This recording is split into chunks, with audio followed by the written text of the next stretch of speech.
Good evening, everyone. Welcome to Inside Artesian Basketball here on WREP 15 Sports. I'm your host, Eric Meyer, joined as always by Artesian head coach Kip Staggs. Artesian saw their season come to an end in the first round of sectional against a very good Center Grove ball club. We're going to talk with the coach about that contest, look back on the season as a whole, a good year for the Artesians, and also look ahead a little bit to next year with Artesian basketball as well. Coach, let's first talk about the Center Grove matchup. We knew it would be a tough game. You guys hung in there with the Trojans, had it to within 7 points in the third quarter of play.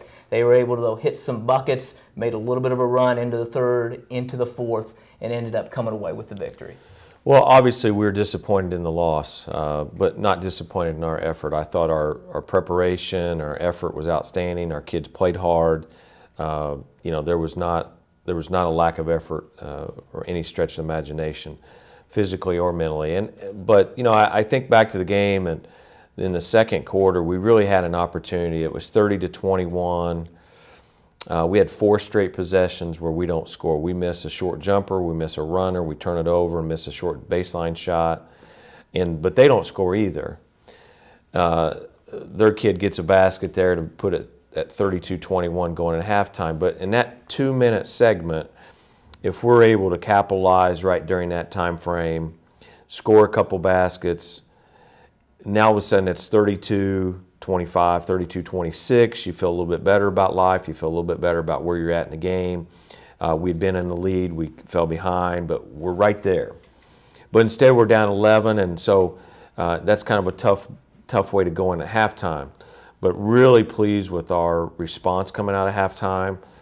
We played well to start the third quarter. We cut in the lead, and as you mentioned, it went to 39-32, and we had the ball. And so we were in a position at that point to move forward. It just didn't work out. When you start looking at this game and this matchup as well, you know you've got Trace Jackson Davis, a big-time recruit, and he had 25 points in the game. You got Pierce Field, the guy that's a three-point shooter, good Ben Nickerson as well. Nate McClain ends up with 19 points as you look there. Maybe he a little bit of a difference in the contest? Well, he hit some threes, and we knew he was capable of hitting maybe 1 or 2, but he hit 4. And so, he really helped separate them. But I think the other part that separated us the other night was the fact that they got easy baskets. There was a couple turnovers that we had that led to some easy lay-ins for them. We had some transition where we were back, but we really weren't set. But whenever they played against our set defense, we were much better defensively. And so, we just didn't get in that enough, it seemed like. So you take away those 12 to 16 points where it's transition, you're not really set. You eliminate a couple of turnovers on our part. Now all of a sudden the game's a little bit different.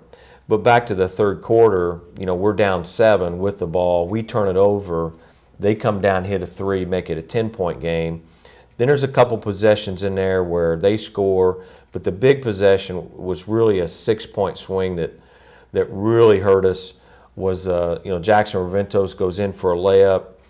He gets fouled. He's in the active shooting. It goes in. Should be an and one. One official calls it good. Another official waves it off. They have their little meeting. They decide to wave it off. So Jackson steps up, misses a free throw. They go down and get an and one. Well, that was a 6-point swing right there. And all of a sudden we find ourselves down 48-32. And when you're down 7 with the ball, and then within a few possessions you're down 16, that's a huge blow to any team. And we hung in there. We continued to battle, but we just didn't have the firepower at that point to get within striking distance. Against a team like Center Grove as well, with the ability to throw it down low with the big and the ability to take some air out of the clock or out of the ball, if you will, it's a tough ask to come back from that deficit as well. It is, and we played a little faster. We had to change our defense at that point. Which created some mismatches and then we got in a foul game, and they were able to hit their free throws. So it just really put us at a disadvantage. The last 7, 8, 9 minutes of the game, but I didn't think we stopped fighting. I thought we continued to fight through it. We actually cut the lead a little bit. They called timeout, but we just couldn't sustain it at that point. And there's a reason they're in the top 20, and he's an awfully good player, and I think outside of maybe a few possessions, we were right there. Right there with them, but Center Grove comes away with the victory. As you look back now on the season, I know you've had some time to reflect on it as you do and evaluate some of the things and where things are. As you finish, you look at records, how would you maybe grade out the team in terms of how you guys thought you performed as with the expectations you had or against the expectations you had coming into this year? Well, I think defensively, I think you could probably grade us out in the B category based from where we were last year. You know, we gave up 66 points a game last year, and we gave up 52, 53 this year. So we made a huge improvement. And you go back and you look at the last 4 or 5 years, it was one of the better years defensively that we've had. And that allowed us to be in position to win games. And then probably on the offensive side, I'd probably grade us about the same.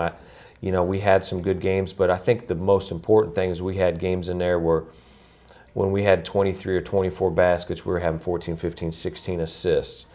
And so we shared the ball. We had great balance. We had nights where we had 4 guys in double figures. I didn't ever look at our team as a one-man team or a two-man team. I always felt like we had great balance. I thought we had great chemistry as well. So I think from those two perspectives, offensively and defensively, just real quick, I would probably rate us in the B category. Always room for improvement. You could always get another additional stop. You could always be more efficient.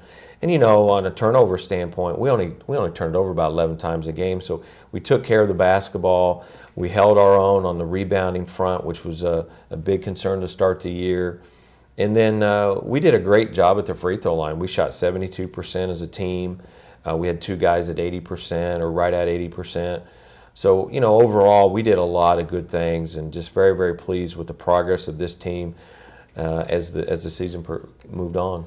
As you look at this team as well, you mentioned the chemistry. A lot of that, you had 5 seniors on this club that you're obviously going to miss, and they were huge contributors all season long and also contributing to the contest on Tuesday night as well. Well, I look at this team and I look at our team last year, and I think, and I shared this with our young men when we came back on Tuesday, and we had a little pizza there in the gym. We sat down, we talked a little bit, and they didn't want to leave. And I told them, I said, after you eat, you're welcome to grab a slice on your way out, and they really just kind of sat there. I think they really enjoyed each other genuinely. But they weren't talking at the time. They were just eating and drinking their water and just kind of going through some things mentally.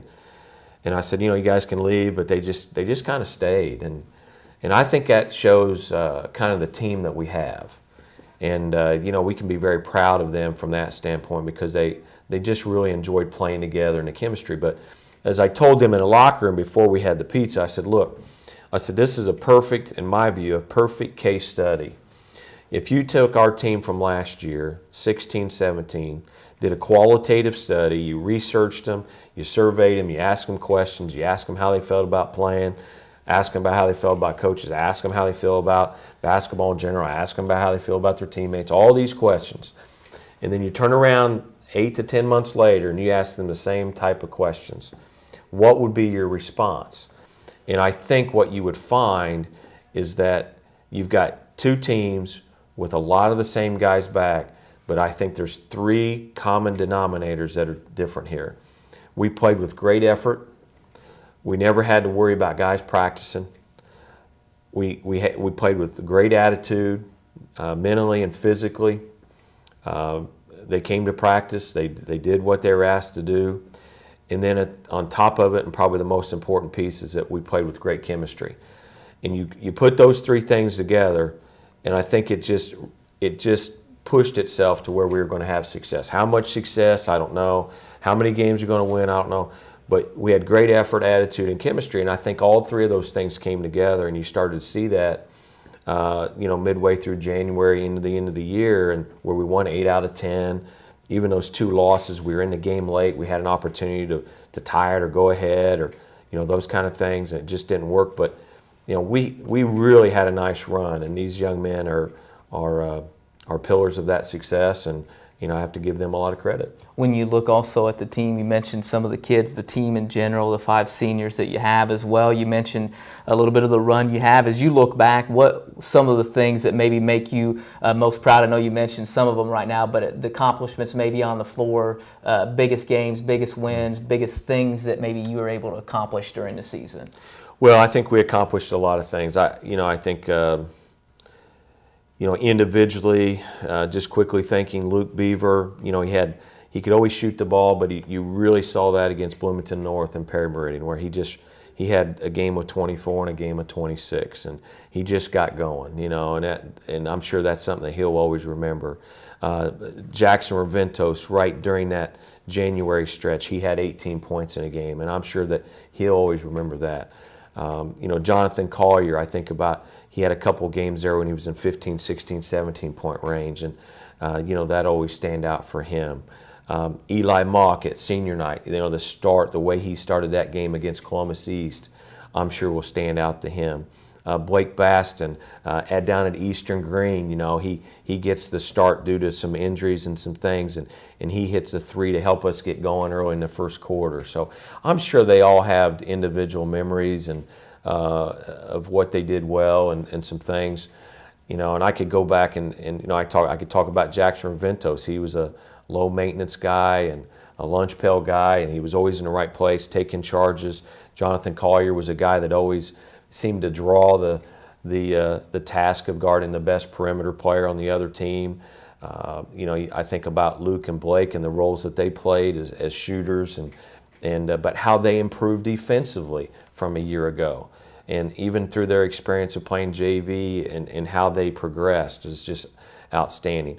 Eli Mock, and just being the guy that just seemed to always be in the right place, and so I'm just so proud of these guys in a lot of ways. And you're talking about some students there, a 4.5, a 4.0, a 4.0, a 3.2, and you didn't have to worry about anything. Low maintenance guys, and so I just very, very pleased with them. They'll be deeply, deeply missed. And I told one of their parents here in the last month, I wish we had another year with them, and because where could we go from here? It was kind of my thought, because of the progression that we'd made. But they're going to move on to bigger and better things, and hopefully they can keep Martinsville basketball in their heart and be willing to come back and visit us in the future and continue to be a part of our program. As they move on, you look ahead to what you have coming back as well. So let's talk a little bit about as the program, you look at the program, the kids coming back, a couple of guys, a couple of starters coming back in the juniors in Reed and Tyler, but just talk a little bit about what you're looking forward to, what you guys are going to have to try to do to get ready for next year. Well, we got a lot of work to do, and but that's no different from any other off season, and but it will start with Reed and with Tyler. Those guys will be our pillars as we move forward, and they've earned that right. Tyler's been a 3-year starter, Reed's been a 2-year starter, so they have a lot of experience that we can depend on and count on. And Reed had a really good year on both sides of the basketball. He didn't turn the ball over very much. He took care of it. He had a good floor game, and in a lot of our contests, leading scorer. He shot 40% from 3, 80% from the line. So he did a nice job, 6 rebounds during the conference game. So he was very, very effective, and so he'll have to step up and do some more for us. And he didn't shoot the ball very much, but he was very effective, very efficient. Tyler, he's had some really good games. We just got to find that consistency for him, where he can be a double-double guy, and I think he has that opportunity to do that. His numbers were down a little bit this year compared to a year ago, but I anticipate that they'll step up next year as he gets feeling a little bit better. So I think it starts with those two. They're going to have to carry the load with some young guys and have to push them through some ups and downs during the course of the year. And then, we've got a couple other young men in there. Andy Myers, who gained some experience as sophomore. Damon Hillman gained some experience. Chase Havlin gained some experience. Even though all 3 of those guys in limited roles, we'll look for them to move forward. And then, I think there's some guys to consider there on the JV team. And as I've shared with them already, there's at least 5 spots we're going to have to fill, and maybe more than that on that varsity squad. And so where does that come from? I don't really know yet. and probably won't know until we get right to the beginning of the season next year. And I've always felt that you've got to let kids develop. You've got to let them have passion. You've got to let them experience. But we're always watching. You know, I kind of step back and I don't bug them too much. You know, if you want to be a player, the gym's going to be open, and I think you get what you put into it. And so, you know, as time moves forward here, things will develop. Kids will have different interests. They'll drop off. They'll go focus on another sport, get a girlfriend or whatever. That's pretty much commonplace. But the guys that really want to play will find their way to the gym, and they'll find that opportunity will come to them. And you know, so we played a lot of guys on our JV team. We had a successful freshman team, so we look at some of those guys to move forward. And but this summer, spring, fall, will really factor in what happens come November. Lots of basketball to play, and like you said, a lot of times the made in the summer there for the kids. Got to get out and got to get into the gym, not just in the summer, but it's almost you got to touch it at some point a lot of times throughout the whole year. Yeah, and then, you know, some people get caught up on the AAU, and you got to go travel, and you got to play 1,500 games and all that kind of stuff. But there's no replacement for getting in a gym and shooting 400 shots and spending an hour. And I gave one of our parents this story not long ago, and we were talking about AAU, and we were talking about opportunities, and we discussed, you know, the pros and cons to all of that. But the one thing I emphasized to him was, you know, you can go play in an AAU game on the weekend. You can play 3 or 4 or 5 games, and that's fine. That's great. You're going to play great competition. It's going to help you and all that. But how many times are you going to shoot it during that weekend? And how many times are you going to touch it? And are you going to be in the right situation? And so are you better off going in the gym, getting the gun out, shooting during that same time frame in an hour, and shooting 400 or 500 shots on a weekend compared to going playing an AAU tournament, maybe in Cincinnati and Louisville and Indianapolis, because we've done it. I've been there. I understand it. And then you only shoot it 5 times, and maybe you only play half the game, and then maybe you're out of position, and you're being coached by somebody else. You know, you got to be very, very careful when you get in those scenarios. And so, for a lot of our guys, they're better suited to get into the gym and just work on your game and improve your skill set. And there's plenty of trainers in the area that'll take your $25 and tell you to come back next week because we really like what you're doing. But, you know, that's okay too. And so we've got to find some guys that are going to be willing to do those types of things, to put time in, to get better. Now, how that looks and how that develops is really up to the parents and the athlete. But the gym's always open. There's opportunities out there. But you got to be very careful about what situation you get into. And so each story is a little different. You know, what works for this guy may not work for this guy. And so you got to look at your strengths and your weaknesses. We got to get in the weight room. We've got to get bigger and stronger. We've got to do a better job of that. And, you know, that'll play a factor because the varsity season, JV seasons, for these young guys is a long year, and they hit the wall in February. I mean, and so when you take an 8th grader and move them into their freshman year, they're playing a month longer than they did the year before. And they're practicing, and they're doing things during Christmas break, and they're doing stuff during fall break, and they're doing stuff during Thanksgiving break. I mean, it's a long season.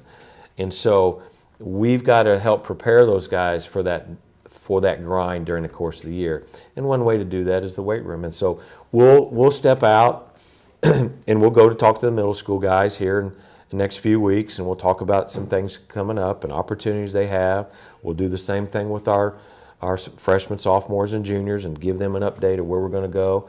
We'll take some time off here to spring break, but after spring break, we'll start finding time back in the gym. All right, Coach, we appreciate it. Congratulations. Good year for you guys once again, and for all your help with helping us bring the fans Artesian basketball as well. Well, you know, thank you. Thank you to the students and obviously our fans for being there. Very, very proud of our product, I guess, if you will, that we brought to Martinsville and the community. We put ourselves in a position to win the conference. We put ourselves in a position to be the best we could be at the end of the year, and I think we did most of those things. But compliments to you by broadcasting our games and keeping people connected with what we're doing. So it's really a fabric of our community, and all the work that you do. I don't think you get enough credit for that. So we like to thank you as well. Coach, we appreciate it as always. We'll see you around, and looking forward to next year also. That's right. Thank you. Artesian head coach Kip Staggs here inside Artesian basketball. The Artesian season comes to an end in the first round of sectional against a very good Center Grove Ball Club. But as you heard Coach Staggs talk about, a fantastic season once again for Artesian basketball. As always, I'd like to thank the head coach for coming in for Kip Staggs, along with the advanced broadcasting class who produced it. I'm Eric Meyer. We'll see you again next year when we premiere another edition of Inside Artesian Basketball.